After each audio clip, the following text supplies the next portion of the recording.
நாளே நான் செய்திக்கு எடுத்துக்கொண்ட தலைப்பு மகா ஞானம் உள்ளவைகள்.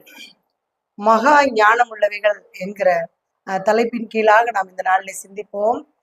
இப்ப வாசிக்க கேட்ட நீதிமொழிகள் 30ஆம் அதிகாரம் 24, 27 வரைக்கும் நம்ம வாசிக்கும் போது 4 ஒரு ஜந்துக்களை பத்தி, அதாவது உயிரினங்களை பத்தி அதுல கொடுக்கப்பட்டிருந்துச்சு. நோட் பண்ணீங்களா? இப்போ முதலாவது எறும்பு, குழிமுசல், வெட்டுக்கிளி, சிலந்தி.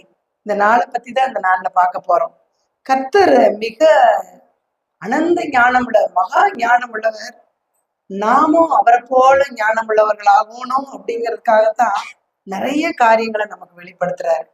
அவரை போல நாமளும் இருக்கணும் அப்படிங்கிறதுக்காக நிறைய காரியங்களை நமக்கு கற்றுக் கொடுக்கிறார். இந்த நாளிலே இந்த 4 அற்பமான சிறிய இந்த பூச்சிகள் மூலம் நாம் கற்றுக்கொள்கிற காரியம் என்னன்னு பார்க்கும்போது, நீதிமொழிகள் 31 1ஆம் அதிகாரத்துல நம்ம வாசிக்கும் போது மகா ஞானம் உள்ள 4 ஜந்துக்களை குறித்து ஆராய்ந்து அதை எழுதினவர் யார் அப்படின்னா யாக்கோபின் குமாரனாகிய ஆகூர் அப்படிங்கிறவரு இந்த நீதிமொழிகள் 30ஆம் அதிகாரத்தை எழுதியிருக்கிறார்.